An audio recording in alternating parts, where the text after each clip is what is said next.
Kamo ang akong mga pinili, kamo ang mga hari-anong mga pari, balaan o nahisakop kamo kanako.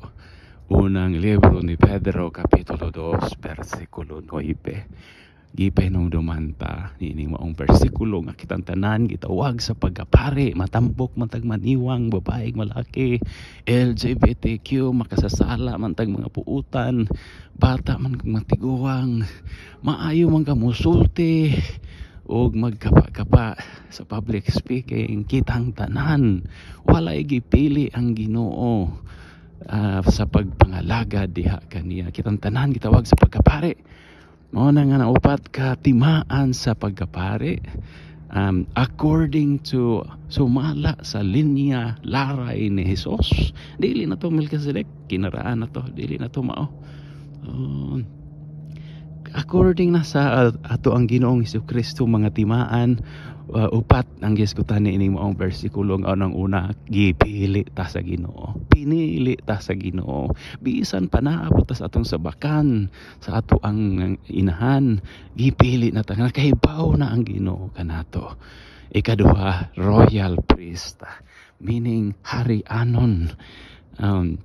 Numduman na to nga ang pagkahari ni Jesus, dili nang kita mo'y alagaran, kundi kita mo'y mo alagad, kita mo'y magpaubos, kita mo'y muhatag.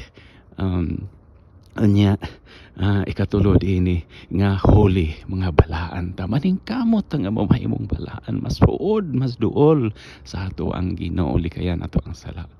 Ang ikaupat mao ang God's very own possession. Laliman ka, ang Ginoo mo'y nagpanaiya na, tag-iya na to. Sa pamiato ang kahadlukan niya na. Mao na nga hinumduman na to nga ato ang pagkapari. Dili ni aron ta madato unang-una. Dili ta aron ang mga tao mo ato gukolekta. Dili yun na. Dili mao gyud nang biruang balaod sa ato ang simbahan nga gitawag na to God's holy people, bala ang katawhan sa Dios. Alagad yun ta, mupaambit ta sa ato ang pulong sa Ginoo nga walay bayad. Wala nga trabaho ta. Dili nang lingkod-lingkod lang ta. Ang ikaduha di ana, dili gyud ta aron musikata, prestige, dili gyud na mao. Aron ta yukbuan sa mga tao nga himuon tang murag santo, dili nang di na ta kinahanglan magsani-sani na pa diha og unsa nang ibang pangsuloob na to diha.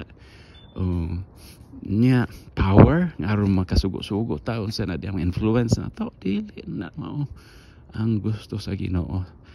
Kung magisgo tag pagkapari according to the order of our Lord Jesus Christ, kita mga pinili sa Ginoo, mualagad ta, atong tumo nga mamahimot ang balaan ug ang uban usab matakdan, ug panumduman nato nga nahisakop ta sa Ginoo sa banay sa mga balaan katawhan sa Dios.